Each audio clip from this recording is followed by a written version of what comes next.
wasn't. Lauren already had. Are we, first name, are you good? First consultation with the provider. Follow-up. Clinical trial.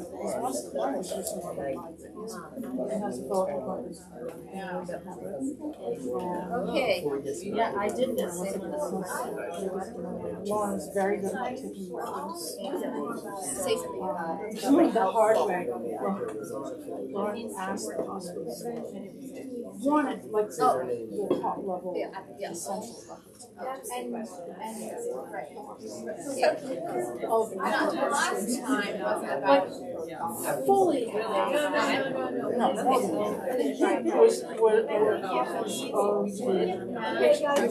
Sorry, it's kind of confused every time. I shredded gavel. That's my gavel. Times tonight, sorry. Anyway, it's crazy. yeah, the bureaucracy was really funny. Okay, we're calling to order at 6:36. I don't know if we have a sheet, we don't have Selena here. It's going around. Hopefully everyone is checking your email regularly for the vouchers via DocuSign. For example, we had for one of the schools, the copier lease that needed to be done, so it's just good to keep making sure you're keeping on top of that school board email. And then, is there any public comment? Okay, Mike has a quick note before we get started there. Because we have our two new note takers, if you're making a motion in a second, if you could just say your name before you make the motion and before you second, so they can make sure they get that down right. Is Julie the note taker? Yeah, with backup. Both of them. Oh, okay. Oh, wow, faulty approach. Two people makes one silly. That's right. Yeah. Yes. I'm nervous. Okay, is there a motion for approval of minutes of 8 June 2026? Gail Marshall moved, I've moved. Approval. Is there a second? Am I voting?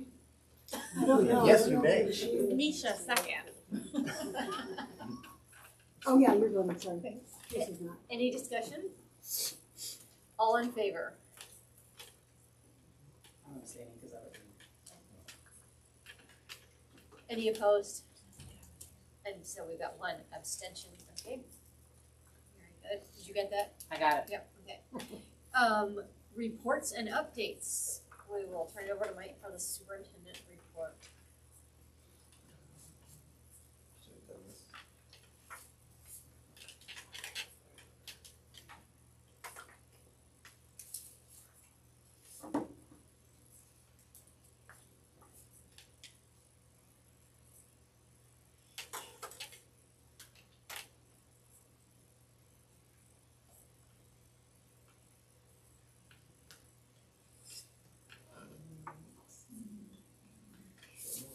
While Mike is, There we go. we did introductions before, but at the high school meeting, but we've added Aaron and Stephanie. Yes. And Jock, he wasn't here when we did it. Oh, it wasn't here. Yes. Okay. I was in there. Oh, and Andrew. Okay. I think you guys know.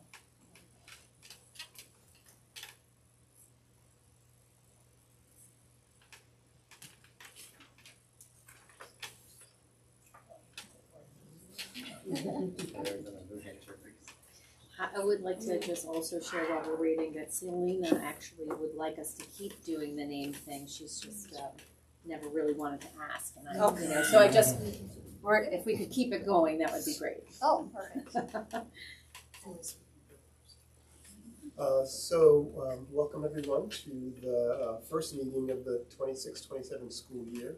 I'd like to start by emphasizing our district service promise, which helps sort of guide all the work that we've done this summer and what we'll continue to do. And that is interrupting educational inequities and creating schools where every child and staff member thrives one conversation at a time. Our August enrollment is actually the same as it was in June, though the high school has less. Some of our other schools gained a little bit more to sort of balance that out, but we're not done yet. So that number of 1,323 will increase, and I don't quite have the HCTC numbers. I'll have those in September. Our staffing updates. Some of these I have signed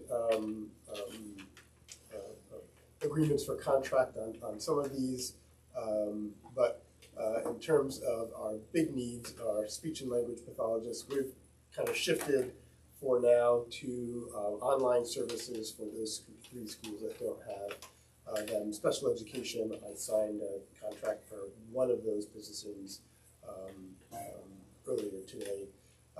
And so our needs keep changing. Bus drivers are still a big need, but it looks like we'll have enough to get started, and we'll be gaining some who are finishing up their training with Warren, who's been helping us, and he has another set of drivers who's running through right now. School highlights. Here at the high school, as you saw, the track construction is on schedule and progressing, the loading dock, and just to highlight, the electric buses have been working all summer and have been running real well, have been used at Camp Beechcliff, and also were used during SFOA, and those are running really well.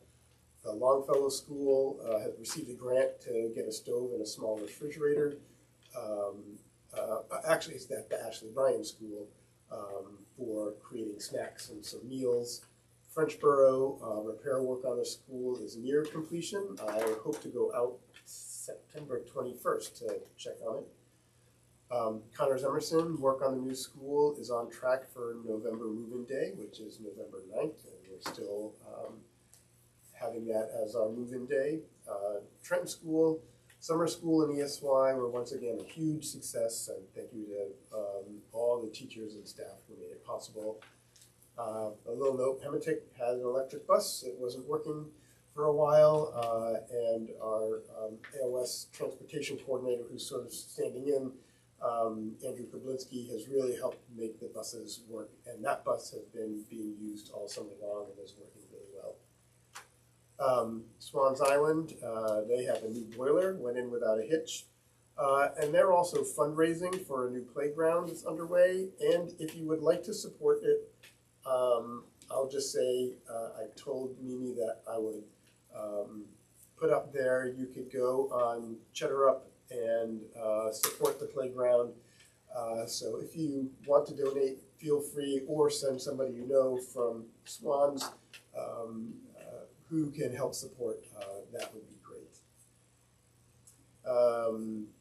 Mount Desert, work on the building renovation has been slow, but it's progressing. The roof is complete. We hope to have the new door and deck and for the playground, pre-K playground underway, and bidding for new windows and doors this year for completion for next year. Tremont Consolidated School, they had some interior room changes that are now complete with a new office space for the principal and more functional sped spaces for students. Our budgets towards the middle of June, the Frenchboro budget passed, so all of our budgets had passed. Again, with our combined budget-to-budget increase at 9.55 and an increase of to appropriations at 6.92. Some happenings around the district. This is something for adult education. In that two talented students who are enrolled in the education program submitted articles to a publication known as The Change Agent, which is well known within the realm of adult education.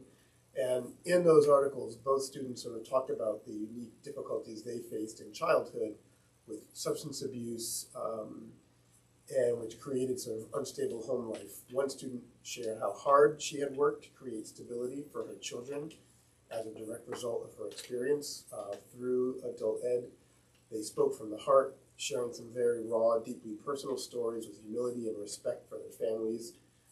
That was shared by Michelle Brzezowski, and the articles will appear in one of the next 3 publications of the magazine. So if you go online for the changing, you can see that, and then you can read these articles. I wanted to put on the school calendars and make sure that they're accessible for everyone. The MDIRSS calendar and the Commerce Alerts and Web, you can access those here, as well as anybody who goes to the website and checks out my updates. And negotiations, just a reminder, team members include Jessica Stewart, Maria Spolino, Andrew Solomon, Aaron Brown, and Tyson Starling. We have begun, we had one meeting, we met with staff here and the administrative team to go over some pieces. And then we meet next Monday, and then we'll start planning out our calendar with the association for through potentially starting in August and then through September, and hopefully to finish before the first budgets start coming around. Staff spotlight, Bob Ouellette, he's not here. He would be here, but I sent him on training for covered investigations down by MSSA, and that is, there's a new law, LD 2192, where there are 4 new triggers for that category of investigations around harassment, sexual exploitation of minors, employee to employee inappropriate contact. That's added to some of those that were on the list prior to the law. And part of that, we had to add new language in our employee applications that sort of referenced some of that new material. And basically what LD 2192 also states is that it provides, if we're doing an investigation, we have to tell the certification office that we're doing an investigation and then share with them what the result was, and then the DOA decides whether or not that staff member is flagged or not. He sort of started in the middle of June. He hit the ground running. He's been focusing on job descriptions, the PEPG handbook, which is Professional Evaluation and Professional Growth Handbook, working on taking over some of the Title IX from Rhonda, working on workman's compensation, main paid family medical leave, onboarding, and then he said, so I've had him really, really busy, and he's actually doing a really good job on the job descriptions and really trying to help centralize and help people know what their job obligation is and what the expectations are. And as we create those, I'll start sharing those with the association, and then they'll come to the board for approval for those. Again, summer school and ESY staff, I went a couple of days to see what was going on, and I just want you to express my sincere gratitude and dedication to the staff who made this year's summer school a resounding success, whether supporting students who needed extra academic work or engaging those eager for summer enrichment. Our team cultivated a safe, dynamic, and welcoming environment for everyone. This summer's success really is a true testament, is when we are able to work together as an AOS, we can accomplish really great work, and I think that's really essential. And I also want to make a shout out to all central office staff who helped out working on supporting our schools during the summer, from hiring to planning the kickoff for the new year. I appreciate their professionalism and their sense of humor as they have wrapped up one school year and prepared for the next. And Julie and Rhonda will sort of talk about all the things we've been doing and sort of our preparation for this coming school year. Mike, real quick, what is ESY? Extended school year, so students with needs for IEP services. MDIRSS reorganization. Well, the Department of Education accepted our reorganization plan, so we're transitioning to sharing the plan with town municipalities and planning on some variety of events to share the proposal with our communities. This has been, a long process, and it's time to put the proposal out in front of citizens. We have an RPC meeting Wednesday the 12th, where we're going to get an update from the outreach committee and some of the things they're planning on and committing some outreach tasks that we will be working on. This week, next week, and into September, I'll be meeting with municipalities. So tomorrow night I meet with the Southwest Harbor Board, and I have Tremont scheduled, Cranberry Island, and I'm still working on Mount Desert, and Trenton, and Frenchboro and Swans. But I hope to have those wrapped up by September, and then we'll be doing more community type organizations. There's one scheduled for September 16th. It's going to be at the library in Bar Harbor that Kendra Rand's going to be running. It's going to be a little bit different in the way that's going to be organized, but there'll be more information coming out about that once that gets settled. And School Board Corner, legislative updates. Really, I wanted to spend a little time, and this will take maybe 15 minutes, but I wanted to do a little work with our, I didn't print this, so I'll figure out how to keep this up because it's part of a little exercise I'd like to do with you all. And this is the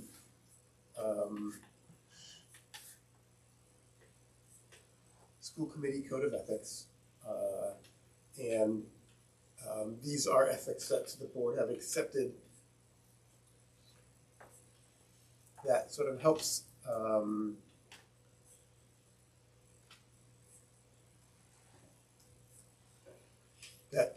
us sort of decide, what are the things that you do as board members and what you need to keep in mind when making decisions. And so A is I will view service on the school committee as an opportunity to serve my community, state, and nation. B, I will at all times think of children first and base my decisions on how they will affect children in their education and their training. I will make no disparaging remarks in or out of school committee meetings about other members of the school committee or their opinions. I will remember at all times that as an individual I have no legal authority outside the meeting of the school committee, and that I will conduct my relationship with the school staff, the local citizenry, and all media of communications on the basis of this fact. I will recognize that my responsibility is not to operate the school, but to see it as being well operated. I will seek to provide education for all children in the community commensurate with their needs and abilities. I will listen to all citizens, but will refer to all complaints to the proper authorities, and will discuss such complaints only at a regular meeting after failure of administrative solution. I will support a decision graciously once it's been made by the majority of the school committee. I will not criticize employees publicly, but will make such criticisms to the superintendent for investigation and action if necessary. I will make decisions openly after all facts bearing on a question have been presented and discussed. I will refuse to make promises as to how I will vote on a matter to come before the school committee as a whole, and I will honor the school committee business that is confidential, and I will confine my school committee action to policymaking, planning, and appraisal, leaving the administration of the school to the school superintendent. And I created 4 scenarios, and I thought we could just do a little exercise. Since I didn't print the sheet, maybe I can pull it up, of deciding which standard is in the policy. But you sort of heard them, you could probably reference those. But really, an exercise in, when you hear the scenario, what is the ideal ethical response or action in this situation? Excuse me, Mike. Yeah. There's another page of this, N through R.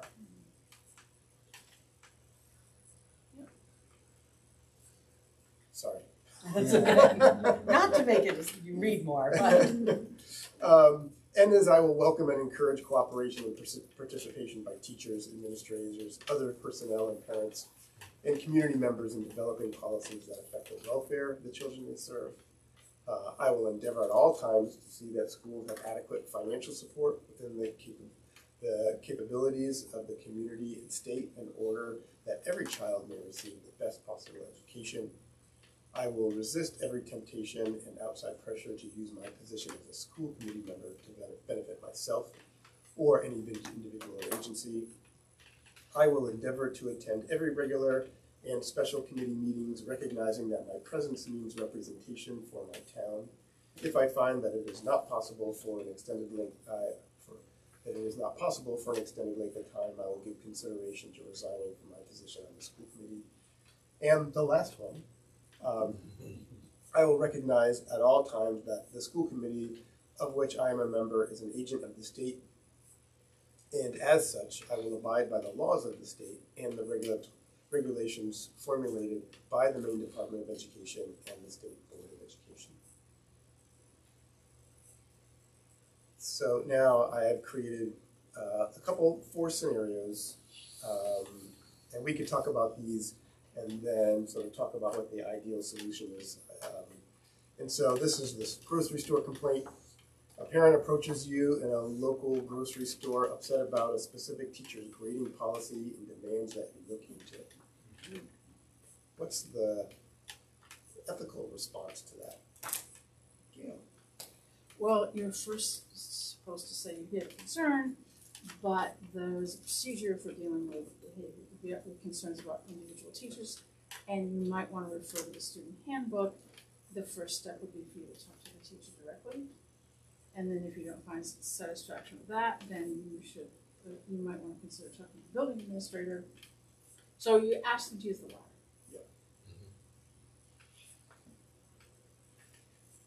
And so, listen respectfully, explain that individual board members do not oversee individual staff grading and direct the parent to follow the chain of command.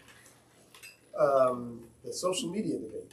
A community member tags you on Facebook asking how you plan to vote on an upcoming budget item or policy amendment before the board meeting.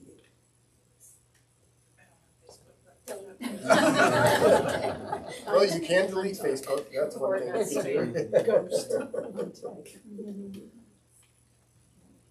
What might be your response if you're not deleting Facebook? I mean, wouldn't you just say that it's not ethical to Yeah. discuss your Yeah, it's not appropriate for you to commit to voting either in an online space or if you're speaking with someone. You're looking forward to hearing all facts and input, and you're going to wait till you're at a board meeting to make your decision. I think generally speaking, with regard to social media, you should wait at least 45 years before you answer. Resist that temptation. Absolutely. Scenario 3, post-vote alignment. So in a board meeting, the vote is 5-2. That's a much smaller board than we have. On a controversial motion, you voted in the minority, and a constituent asks you afterward if you're going to keep fighting the decision. I could say our constituents are children, so I'm saying that. Is this a trick question? No, it's not, but it is listed in the But you're right. the code of ethics of No, you're going to graciously accept the answer and move forward. yes. Acknowledge that while you held a different perspective during the debate, the committee voted and you support the board's collective action moving forward. And finally, scenario, direct staff request. A staff member emails you directly asking the board to intervene in an administrative scheduling decision made by the principal.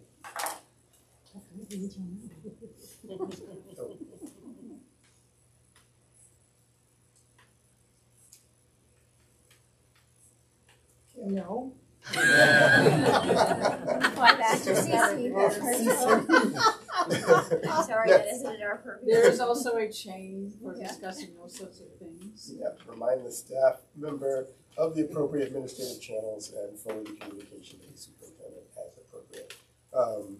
And also remind them that as an individual school board member, you have no authority. Right. Unless you're chair or something like that, you have no authority. So forward it to the superintendent, or be like, you should talk to the superintendent. You know, you can remind the staff member of the proper channels of communication, and if it's appropriate, they could speak to the superintendent if they need to, but it's not a board, really a board decision, it's an administrative decision. So I just wanted to sort of share a couple of those. We have some new board members, and it's always good to sort of remind ourselves of our roles, and some of the pieces on our agenda for discussion items have sort of to do with sort of defining some of those. So I just wanted to share those. We should move along, but I want to highlight Marie's joking but true comment that our constituents are children. They're not the taxpayer or the warrant committee or the person who bothers you in the store about whatever. It's the best interest of kids. I just think that's a It's a critical really solid piece. piece.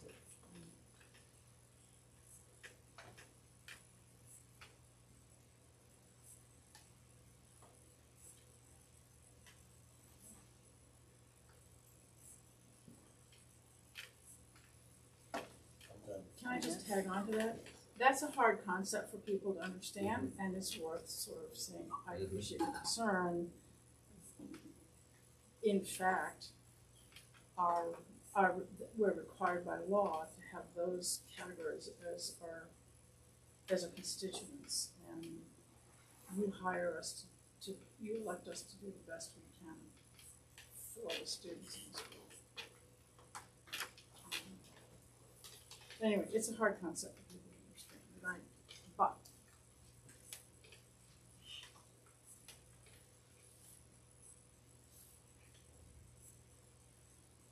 That's, Yes. okay. Do you wanna go first? Sure. Okay. So, much of the August note is staff facing, but there are a couple of things that Julie and I wanted to highlight for the board tonight. One is the new employee orientation that I'll go through, and then Julie is going to tell you about a new initiative that we're launching this year called Parent University. So new staff orientation, similar in some ways to past years that Julie and I have been doing this work, but we've added some exciting pieces. One of the pieces is that during Mike's session, he will be going through the vision of our graduates, and he always starts with the service promise.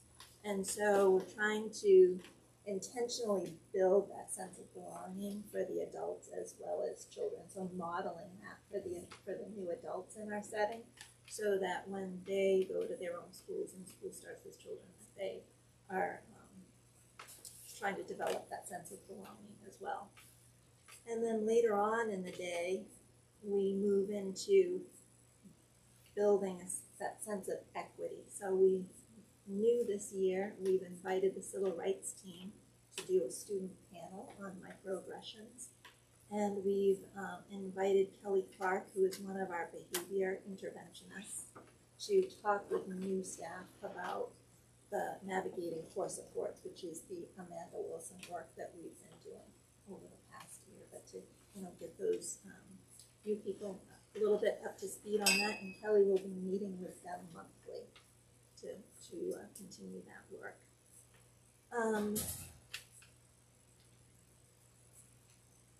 Similar to other years, Becky Lehman and I will be looking at what supports teachers have. They'll be meeting with their mentors, and they'll be getting support in writing their first professional certification action plan, which is a 5-year professional development plan. And each person has their own individual path that they follow for that.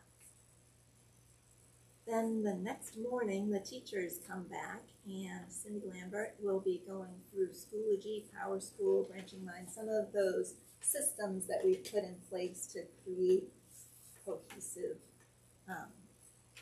system. Another new piece, Neil Moore and Julie will be talking about math mindsets to follow up on watching Count It Out this March. Again, getting those new people up to speed with that.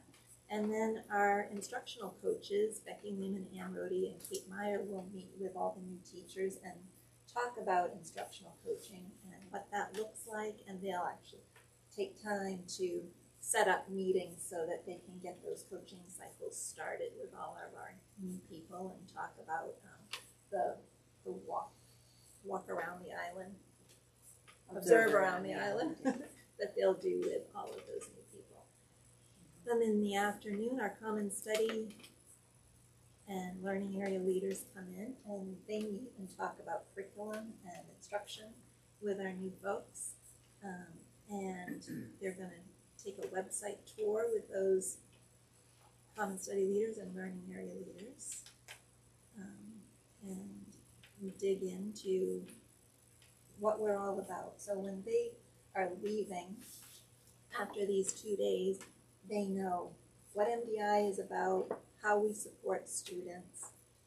That sense of belonging is important, and they also understand that they have a wide range of supports for themselves moving forward. So if they have questions about any of this or want help with any of it, they know who to contact or to help. Are people ever overwhelmed with all the information, or is it broken up enough to be able to digest It's most of it? broken up, and really the big message of those 2 days is look at all the supports that you have. And so that's what we've gotten out of the last couple of years. It is a lot to take in, but they leave feeling really well supported and knowing their resources. I would just add that, teacher retention is a problem nationwide. And part of it is often that here's your books, here's your keys to your room, have a good time, good luck. And we've been very deliberate as a team to say, like, one, we want to make sure clarity is kind, you know what you're stepping into, what our expectations as the learning community is. And we've expanded the day to 2 full days because we did want to go slow. And a lot of these times are interactive, they're fun, they're joyful, really. Like, look, you get to be a part of this fun team. And here's where your initial supports are and information, and just know this is your point of contact, who will be reaching out to you shortly. In fact, we're booking times now as follow-up so that the appointments are already made in the schedule. So it's definitely slow and supportive. How many new teachers do you have starting this year? 15? Yeah, we're at 15. Is that like It's common It's national? pretty typical. Yeah. Is that For like us. common for national average? Oh, I don't know. I'd have to do my homework on that. Just to since It's pretty typical Yeah. for us, though. But we want to be proactive, not reactive, right? So we're trying to make sure everybody, has what they need exactly. So Is that teachers and ed techs or teachers? first day includes ed techs. Other questions for Julie and Rhonda? And Julie has parent university. Okay, we're not going to do PD. That's fine. We're going to do that afterwards, right? We're going to talk about that in September. Yeah. That's what I thought. Okay. A new initiative that we are launching this year, if you go to the website, at the very top is Parent University. So for our new board members, I would encourage you to actually go to our website. Let me start there. If you go to the menu and you go to Teaching and Learning, you'll find basically our vision and beliefs, our practices, our student support systems, all kind of within these tabs. And one of our most important pieces of work last year was the vision of our graduates' work, which actually includes a video about how it was made. And many of your board members on this team were a part of that work. We shared that as a celebration at our opening day last year. And Gail very pointedly said, well, how are we going to live it, right? And that's a good question. And we've been thinking about that this whole past year. And one of the key elements of this is that it's not a high school responsibility. It's a collective responsibility in partnership with parents and community, right? So one of our goals this year is to strengthen our parent and community relationship. We have a lot of partnerships with the community who can get involved in our committees, but parents is definitely a weak spot for us. So we did some thinking on that and borrowed from some of our neighbors. The Portland Public Schools offer what's called Parent University. And basically that is a way to learn and grow together. So it can be stuff we're in the process of learning about too. It's not we're purely expert, but it also might be where we feel like we've made some, advancements and some leadership here and want to share the good things that we're doing and collect feedback. So basically it's a monthly event, and you can find, the series schedule here. Our first session is scheduled for September 16th, and our goal is to really target our middle school and high school folks with creating kind of healthy tech family tech plans. That's our target audience at that point. In October, we're leveraging our experts who are coming and working with us. A lot of our families have problems with challenging behaviors in their own home. So how do you manage that? Well, we are working very closely with the BCBA, who's been working with our teachers in our schools. We want to also educate parents. This is another offering.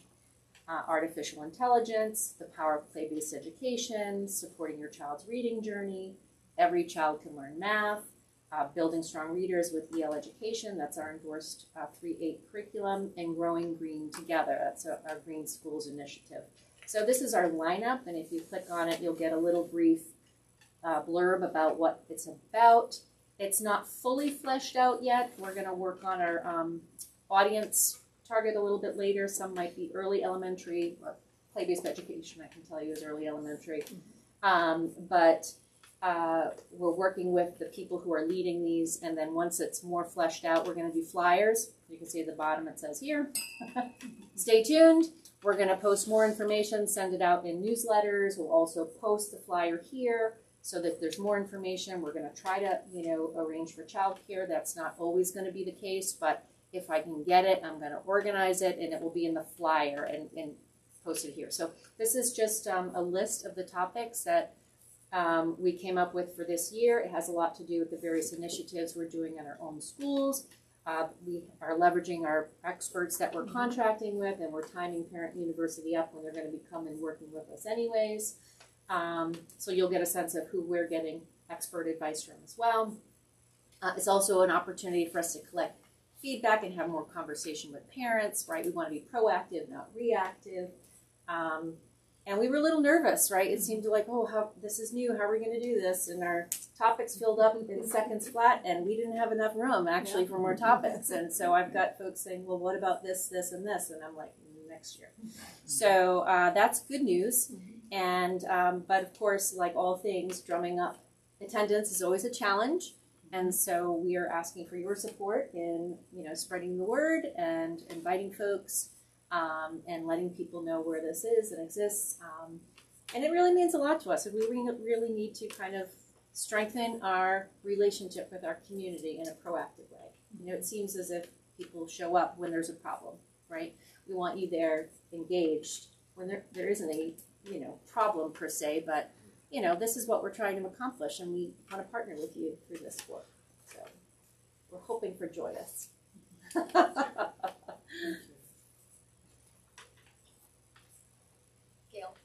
Thank you. And a media strategy for getting the word out. I mean, are you yeah, asking I'm asking. me? Yeah. Well, I've got the Facebook page ready to go. It's been all RSU stuff, but I'm going to pump that out with this as well, and our website and the newsletters, which is primarily, and then we'll do the Islander and the Chris Harvard Popper. story. Oh, Chris Popper's hit or miss. So can't count on him. But yeah, we could certainly put things in the paper and Not the many of you. what we could do. Yeah.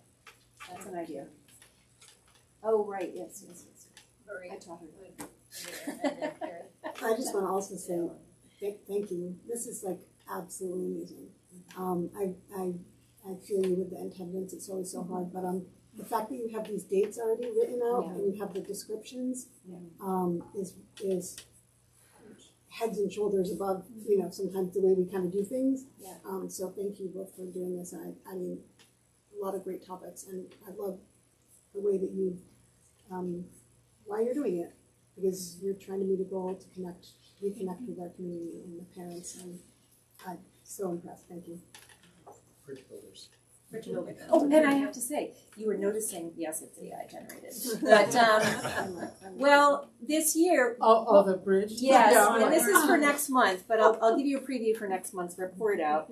So, at one of our workshops last spring, we were talking about how we're really doing a lot of bridge building work in our schools, and gee, wouldn't that be a great idea if we showcase that? So the video was a hit at the opening day last year, so we're creating another video where we excerpted kids and student work and student voices talking about what bridge building meant to them, and we're going to open school with that. So bridge building is our theme. We've got all kinds of stickers and magnets, and we're going to merch it up. So, and then next year's Meet Truth Seekers. So we're going to feature a new theme every year and try to weave that into our story of paying attention to what's happening. I know we've got Carrie and Elena. I just was curious, you say it's at the high school and on YouTube. Is the YouTube going to be live, or is that going to be just on tape? Lou, we said live, It's right? going to be live so that you can ask Yeah. questions and. It's going to moderate. Fantastic. Yeah. I mean, again, like everybody else has said, this is fabulous. Yeah. And I do think that the child care is going to be a key to it. Yeah. Don't be afraid to reach out. I might volunteer to come and help with child care a couple of times. Okay. Maybe other people would be willing to Yeah. do that. So I just would love to support it. Thank you. I was just going to reiterate the newspaper side of things. I don't do social media very often, and newsletters, we're all perfect parents. We read the things that are all the way down, but not all parents do. And an article, but also, I don't know, do we utilize the calendar in Islander ever? The weekly calendar that's there that shows events every day? But I check that every week because I'm interested in what's going on with my family event-wise.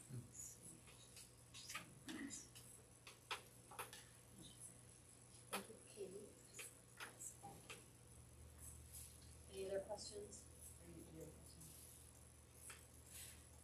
No.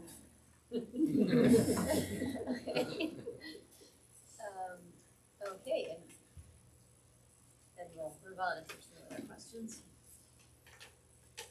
Okay, we have some discussion items. We have some first readings of policies. As some people know, but if you're new to the board, the way policy making is a key aspect of our work, and the way that works is that the policies come for a first reading in which we kind of talk about it, and unless it's an urgent matter, and then it comes back at a subsequent meeting with those revisions and the policy committee having met again for action. So here we have our first readings of policies on school board responsibilities, and we can probably discuss the BBAs and BBAB and BDD like in a chunk here because they're all pertaining to each other.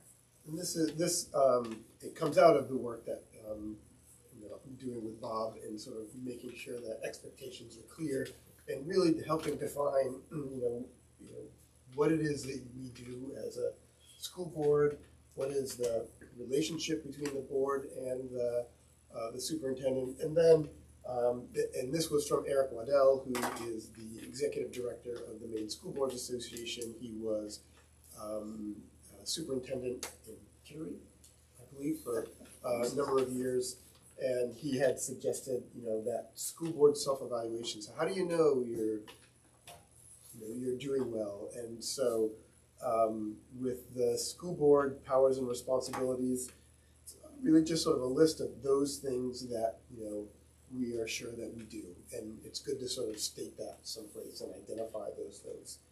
And I'll skip to BDD in terms of the role and the board superintendent relationship.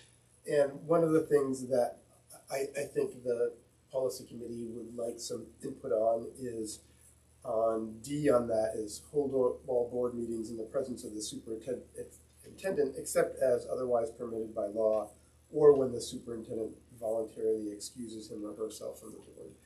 I'd like to sort of fill that out a little bit because, as you know, as we move through here, there might be times where I don't necessarily need to be at a board meeting, but I have designees who can take on some of those things. So, I'd like probably a little bit of help sort of crafting that part out a little bit as we look at this over the next month or so. And then the school board self-evaluation, it's just something to take a look at. And I would invite any of the policy members who, when we talked about this, some of the things we were thinking about on the school board self-evaluation. Speaking of policy committee members, and I want to say just generally, especially for new members, the policy committee is a very important committee, and it could use new members, additional members, so please feel encouraged. Everybody gets a notice of when they are. It's where we sit and do the first work to talk about what our rules and regulations, what our policies need to be or should be or don't need to be. So it's the work that has to take place before it comes to the school board itself for these next two steps. So I would encourage people to think about that as a place to spend some of your extra time. With respect to the self-evaluation, the school board powers and responsibilities strikes me as pretty much just a reading of what is in state law. Yeah. And so it shouldn't be particularly controversial. It just sort of bluntly lays out what our powers and responsibilities are per the state statute. The school board self-evaluation is an interesting one. It also could be an extremely comprehensive and time-consuming one. And so I think it would be well worth this board looking at that bare kind of proposal and having a discussion about what about it would be of value to us and how would we structure it so it's doable, so it's effective and useful. It's sort of the whole kitchen sink in that policy, but in a very cursory way. So we need to think about how we make it useful, and doable without spending the whole year going through an evaluation process of ourselves. I don't have a lot of good ideas about that, but I look forward to hearing some. The board superintendent relationship, again, that is a lot of reiterating what's in the state law and also just good practice. I think that one of the complaints or concerns we've always had about the role of the superintendent, regardless of what happens in November, is the overwhelming amount of meetings and work that any superintendent has to attend.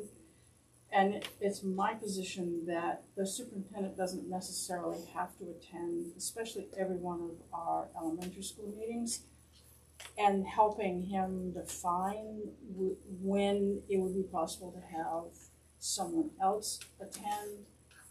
His job is to make sure that minutes are maintained properly, and he's the ex officio secretary, but that doesn't mean he actually takes the minutes. Somebody else always does that.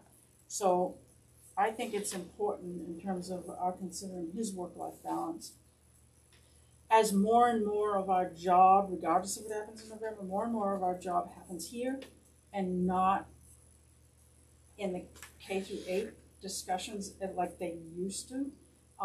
There may be some opportunity to free him up, either attending by Zoom or having a representative attend. There will be some meetings that's important for him to attend, but I would urge us to all think about how we can restructure his job to make it more manageable in that regard. Thank you. Lori? Are there any legal things, I'm guessing the answer is no, because you wouldn't put the optional thing here for D, but there's no anything legal that we have to consider if we continue to be an AOS about the superintendent not attending all meetings?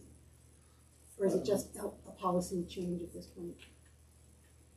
I believe it's, I have to sort of look into the law again to sort of see where it states. I know any sort of fiscal conversations, the superintendent needs to be there.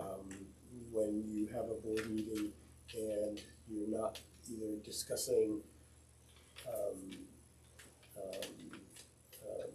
curriculum or things like that, or finances. If you're not doing those things, then it's possible to have a designee be there rather than the superintendent.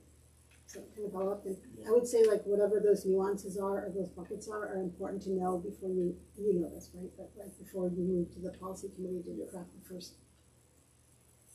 craft or second craft. I'm gonna call myself and then I'll return to Gail. Did you have anything else? Well, sorry. I did, I was just gonna add on to that really quickly, but who the designees can be, like also, if there are limitations on who the designee can be. It could be, right now, I mean, it could be the principal can act in that role, and that happens from time to time. And just to clarify, you said curriculum, that you had to sit over curriculum. Is that true? Is that what you meant to say? I have to look at that, but I believe anything that's sort of involves that, you would, want the superintendent to be part of those discussions.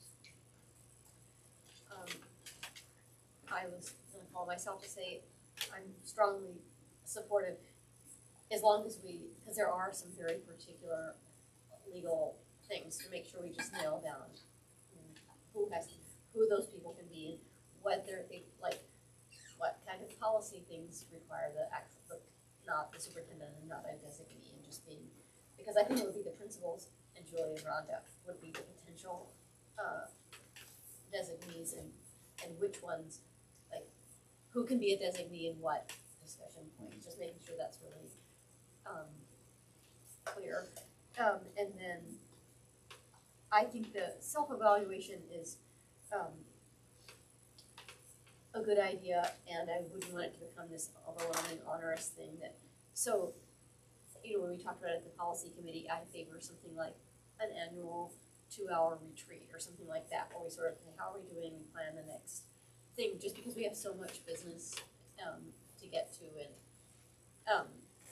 so often evaluation processes are like time sinks that aren't necessarily something that's really, like, we do want to be growing, but we want to make sure this process is actually helping us grow as a board and isn't just like sucking up more time of people who are all volunteering our time to be here. So something like a August or June retreat, I think would be an optimal way to do that. Ask a clarified question on that. Is a retreat something that we're allowed to do without having it be open to the community, and do we need notes on it, minutes on a retreat? You don't need minutes on a workshop. Community can come. There's no, I don't think you can have and we looked at this before, I don't think you can have a closed, like, executive session, retreat. But you don't have to keep minutes. If people want to follow up on the responsibilities and powers and duties of the superintendent, if you Google Title 20A, Maine statutes, Section 1055, you'll get the superintendent's powers and duties enumerated, and you can look at them yourself. But in addition to that, getting, if we come up with a proposal for him in attendance at meetings, we can run it by council. But there it is right there spelled out. Any more comments on the VBAs and BDD? So if you think of things especially pertaining to the BDD thoughts, either come to the policy committee, which, as Gail said, it would be great to get some more participation there, or email your comments to Mike or myself or Gail, are always in the policy committee, and we will return with another draft of the next meeting. So should we move on to KI, visitors to schools, which is basically, we're looking to replace the current policy with a new policy that responds to current laws and situations. And really the big piece in this one is sort of helping to define, if you're going to come to school, why you're coming, and that, a visitor is any person who is not a student or staff member who is able to provide a legitimate school-related reason for being there. And so visits to schools by members of the public or the board shall not be for the purpose of evaluating teachers or curriculum, monitoring teaching methods, reviewing lesson plans, or interviewing school employees. So that's a little bit better language than what we currently have. And then the procedure, which basically states that the term visitor is again defined as a visitor who wish to observe a classroom or aspect of the educational program must arrange their visit with a school official at least 24 hours in advance. Visitors who wish to confer with an administrator will be accommodated in the with shorter notice when possible. And then we added monitoring teaching methods, reviewing lesson plans as additions to things that you're not allowed to do if you come visit a school. And the piece on the building principal may request assistance from law enforcement as necessary. Just the italicized, that's like if you're gonna come into the classroom, it's gotta be 24 hours, but if like you need to pop in and discuss something with Matt and he's free, then you don't need to wait, if he's available, that you don't need to wait 24 hours or you're gonna pop in and talk to. If something came up and you were a parent and you wanna call and the principal's available to talk to you, then this policy just allows that to happen. Can we just clarify, is the top one the one that we want to be the new policy? Because Yes. it says replace this with current policies, and then the it says first current one. policy. It's the first page This of the should go policy. like It should be with this, right? With this, Okay. yes. That was confusing me, because I'm like, I'm just like. what is this then if it's not the current policy? Okay. Thank you. Question? Yeah, I think I just find the language a little bit confusing. And if I was a parent trying to understand this, is the lens I'm looking at right now. How is observing in classroom, like how can you help but monitor teaching method and like evaluating a teacher? And, like, would you be doing that if you went in to observe a classroom? Would you be Well, and so that's one of the reasons where you have to decide whether the principal decides whether or not that's a legitimate interest. Because your role isn't, if you're coming in to visit to evaluate it, then you shouldn't necessarily be there. There are other avenues for you to address a concern of a teacher, not going in and observing them or anything like that. There are different ways of getting answers and all that, rather than interrupting the classroom setting. This is a difficult topic because we have to deal with a lot of possible scenarios and try to make it fit. So it ranges from, there's a COA student who is learning to become a teacher and wants to come in and observe some classes, and so you want to provide an opportunity to do that. Then there's someone who definitely has an agenda, and you don't want to provide a social media platform in your classes for that individual. And then there are parents who have concerns, but generally speaking, those concerns should be addressed without the parent being an observer in the classroom, because they're not observing just their child.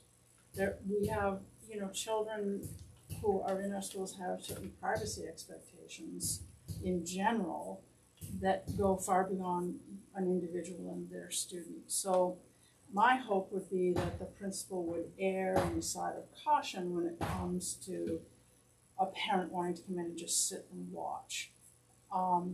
But then allow for those other situations that are not individually student directed, but are legitimate, here's a future teacher who wants to, and they get those sorts of requests. And so this is a tough one to thread. Hopefully there'll be plenty of other opportunities for parents to talk with teachers and administrators that don't involve eyeballing the entire class.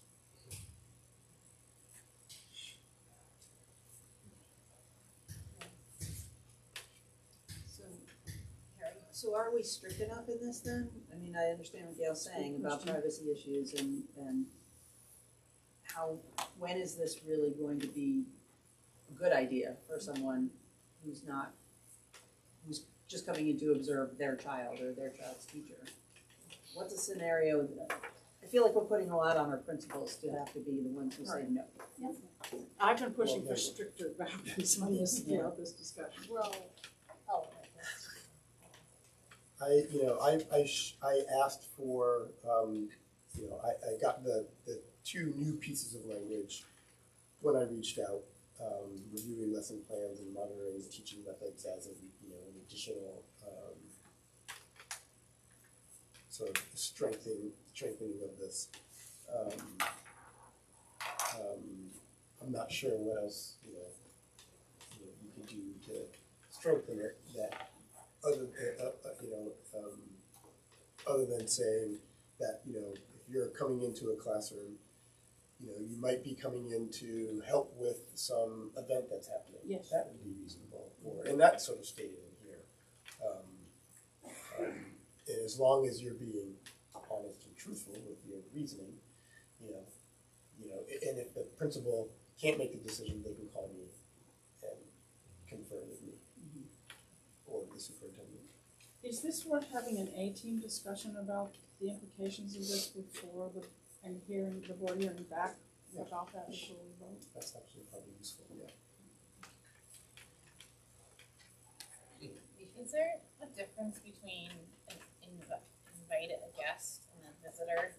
Like, I'm just thinking of the scenario that you're talking about, like, what a wonderful Grandfriends Day and the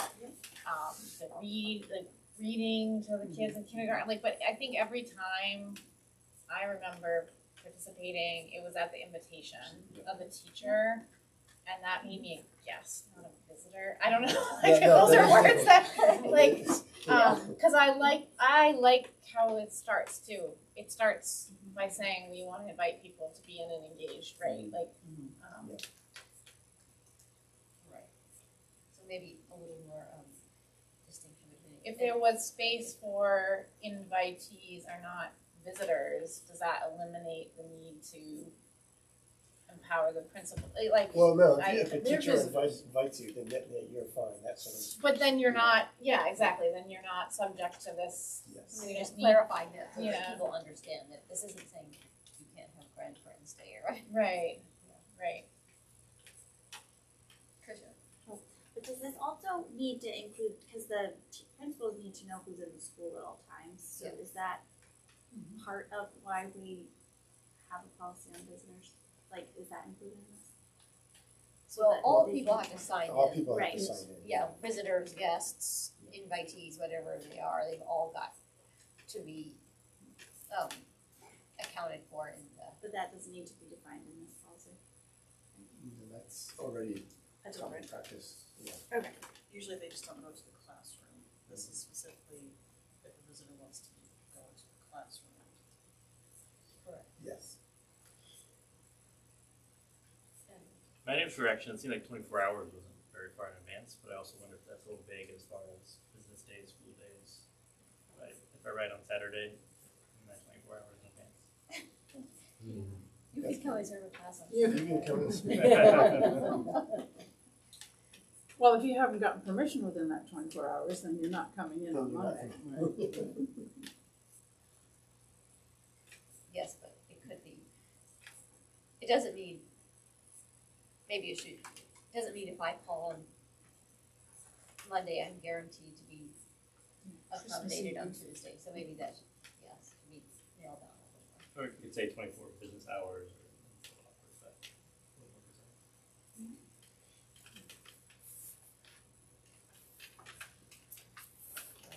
Work on that next meeting. Other comments?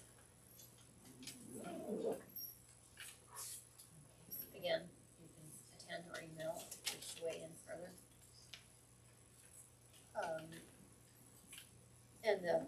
Yes, so I think we've covered procedures and the policy.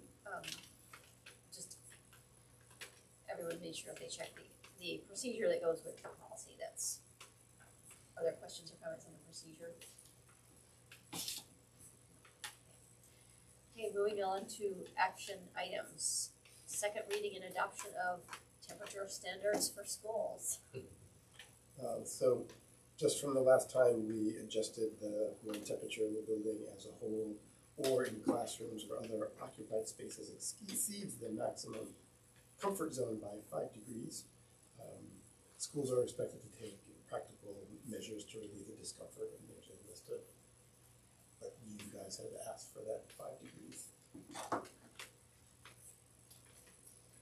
Comments, or you want to remove these? I move that we adopt procedure EBBD, temperature standards for schools as written. Carrie Hayes moves. Carry on. No. Gail Marshall seconds. Thank you. Is there a second? I did. Gail, Marshall, second. I did that. She did it. Oh, she did, okay. Any discussion? Okay, all in favor? Any opposed? Okay, moving on to second reading and approval of revisions to policy BEDH, public comment at school board meetings, which, as people may remember, some of this is about responding to law changes. And then we made, and some of the Court cases, yes. Court cases and errant behavior and problems. Go ahead,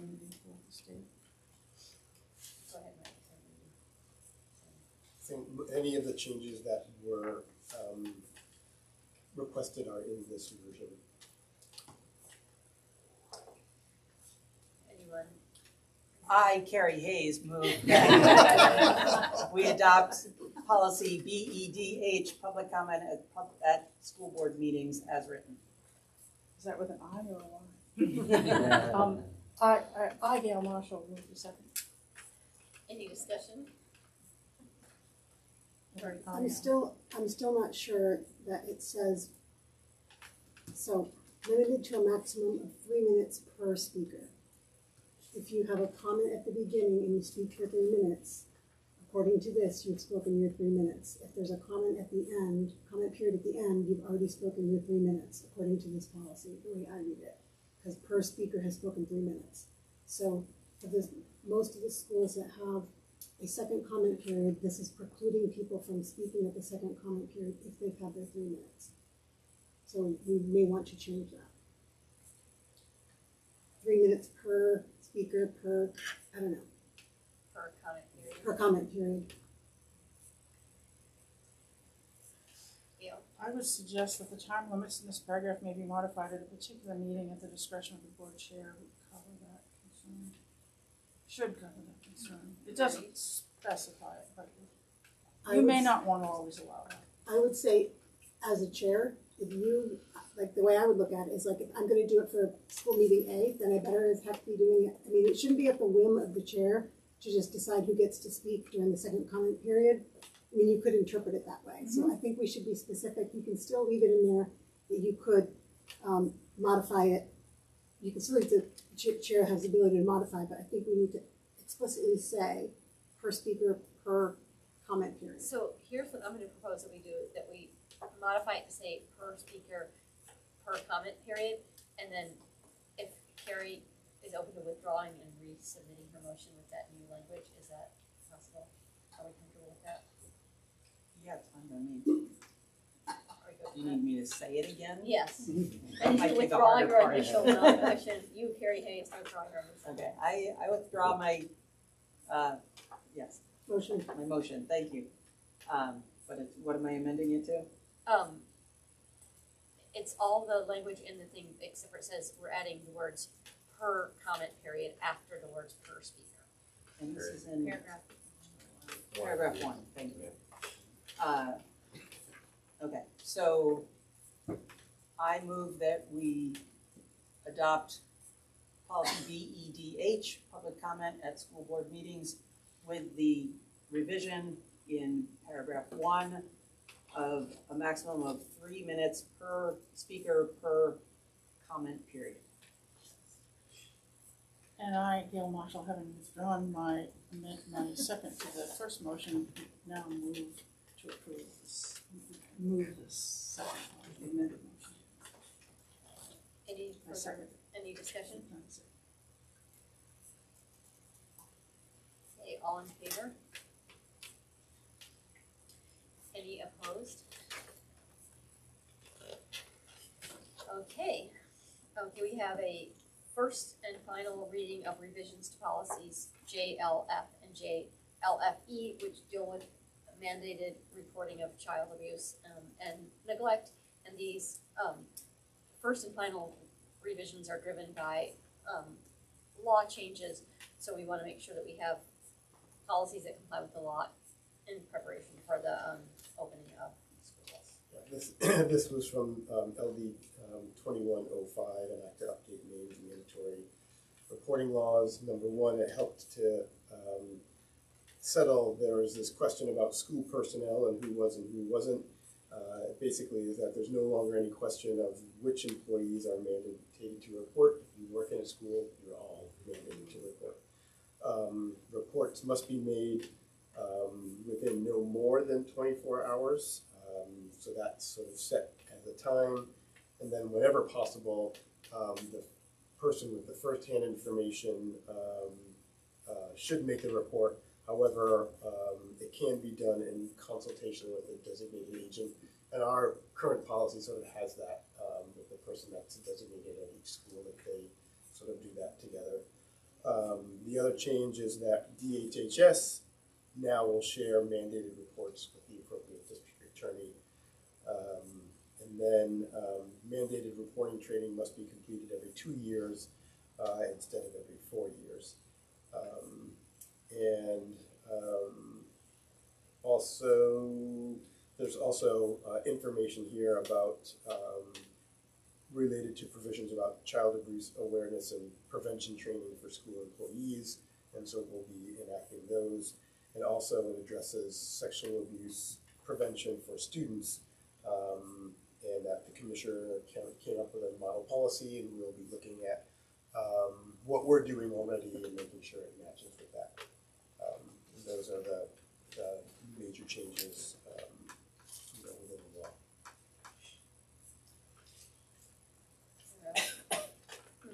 Motion on this? Can we take the sexual abuse as a slate, or do we need to go through those one at a time?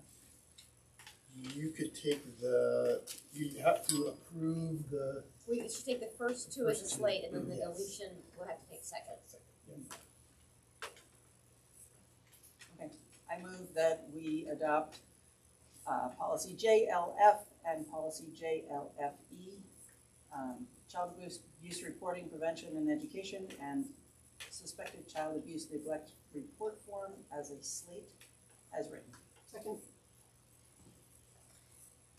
You, Marie, second. Marie, second. Seconds carries. Any discussion? Okay, all in favor? Any opposed? Okay, now that we passed that, we just need to have a motion to delete the existing, the prior policy so that we can replace it again. Let me just. I, Marie Yarborough, move to delete JLFA's Child Sexual Abuse Prevention and Response. Gail Marshall, second. Any discussion? All in favor? Any opposed? Okay, is there any public comment?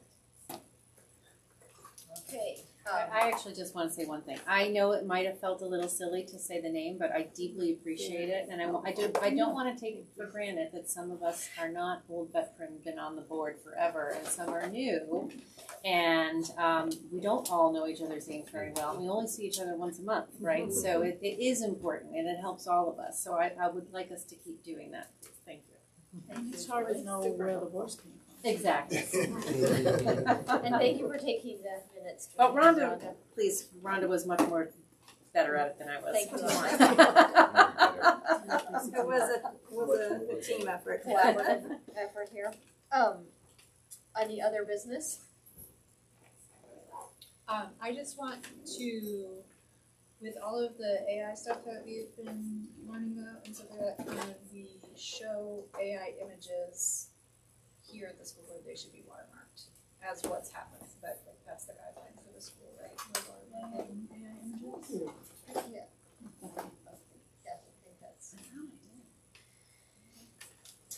good. Well, that's the, Yes. yeah, okay. Future, agenda items, I know we'll have, our reports and updates. These discussion policies will return. I would like an update on the unified busing. Yes, and I would also, I think we should have schedule which would be an executive session, an update on just where we're at with negotiations, so we can make sure the board is staying, up to date on kind of how that's going and what direction we're trending in, so as part of our no surprises approach to negotiating, everybody knows what's happening as we go. So, any others?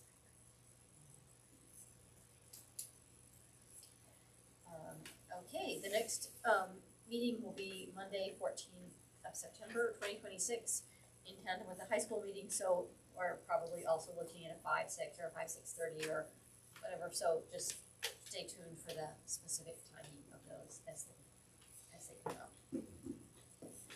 Gail Marshall moved to adjourn. I Marie, second. Okay. Any discussion? All in favor? Thank you, everyone.